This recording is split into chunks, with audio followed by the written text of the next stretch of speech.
are affected. Every time it rains, they come home on their lunches to check on their houses because they're worried it's going to flood again. New at 11, a woman reaches out to RTV6 in her search for a solution to this standing water in her Bartholomew County neighborhood. Good evening. I'm Amanda Starantino. And I'm Mark Mullins. The issue is a high water table, which is something you should watch out for if you're thinking of buying a home. RTV6's Graham Hunter went to check out the problem near North Mar Road on East 600 North. And he found out the people living there who want help might have to take matters into their own hands. No mail has been delivered to this neighborhood for several days, but for the folks who live here, that's the least of their concerns. Their cul-de-sac is filled with water, their homes are flooding, and they say no one will help. So this is my cul-de-sac. Amanda Burdine and her husband bought and moved into their home 5 years ago. How long has it been like this? For about 16, 17 days. There's no drainage system in the neighborhood. Water table's too high. So when a heavy rain comes, the water sits and seeps into Burdine's home.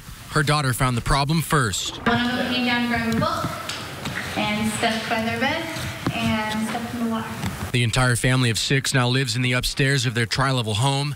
It's all too familiar for the Burdines. Their house and neighborhood flooded in July 2015. We had to cut our walls halfway, take out our carpets, redo our entire lower level.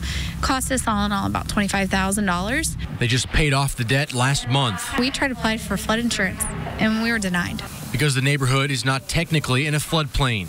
Burdine wants the county to help. I'm trying to get a system put in place in a neighborhood that should have always been there. I talked to County Commissioner Larry Kleinhins, who says in 2002, the county developed a drainage system that would have required neighbors to pay around $1,000 a year for several years. But Kleinhins says only roughly 1/3 of the community is affected by the high water, and not enough people voted to pass it. Would you be willing to try to get your neighbors on board with raising taxes to get something put in? Oh, absolutely. Yeah.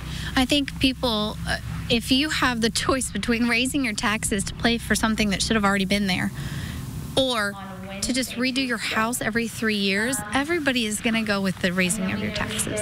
Kleinhins says the drainage system can still be implemented if the neighborhood gets behind it. Reporting in Bartholomew County, Graham Hunter, RTV6. Burdine says she plans to raise the drainage issue again at a county commission meeting on Monday morning.